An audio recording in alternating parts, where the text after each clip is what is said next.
संजय भीसे की कविता मधुबाला की कब्र पर।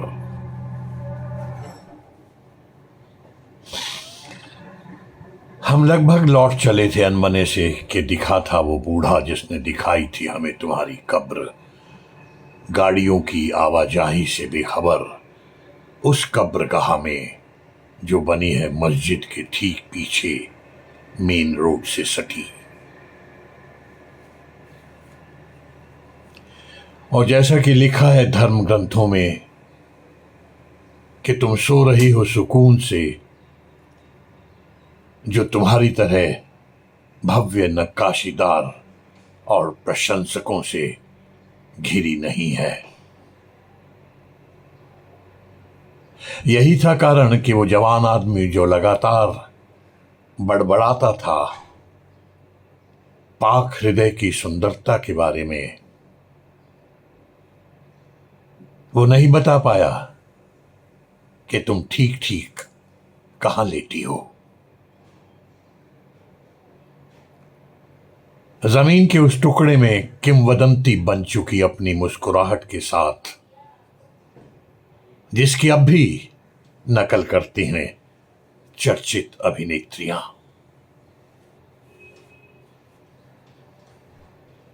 लेकिन ये तो है कि तुम्हारे बदन की तरह ये संगे मरमर की है तुम्हारी कब्र, जिस पर खुदी है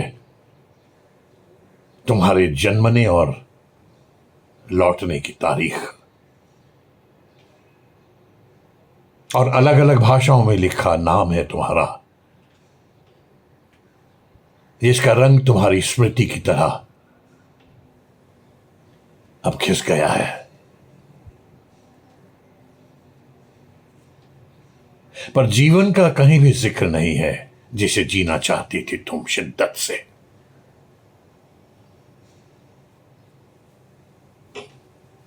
और न उस नींद का जो तुम्हें उपलब्ध नहीं थी, और न उस खत का जिसे लिखा तुमने सपने में और जागते ही फाड़ फेंका था।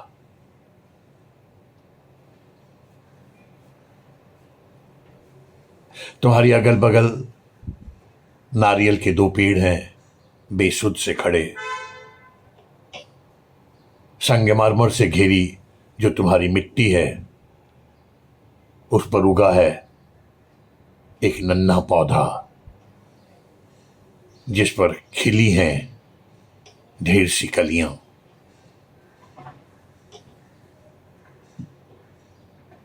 शायद वो उगा है तुम्हारी आंखों पर, और जो दूसरा उगा है पौधा कांटों का, शायद वो तुम्हारे दिल से उगा है।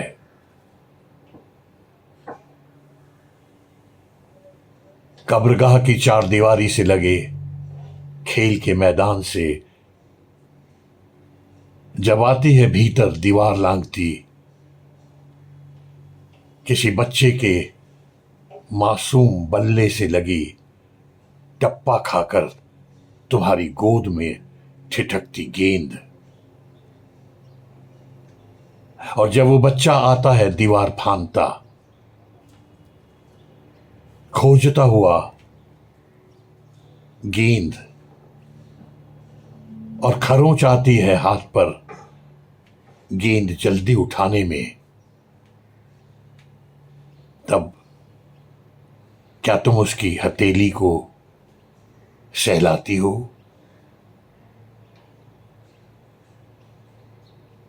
और बच्चे के वापस जाने पर क्या तुम इंतजार करती हो गेंद के अगले टप्पे का?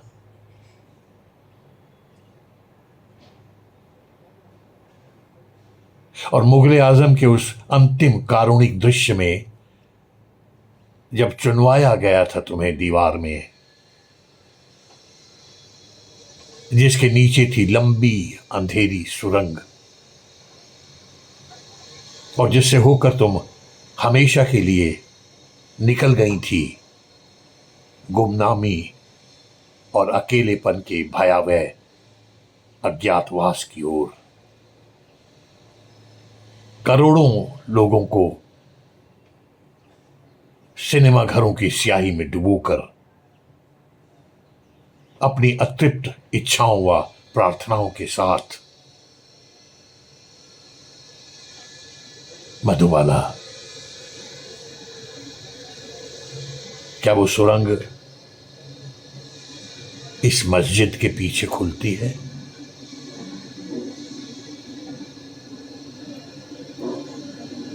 धन्यवाद।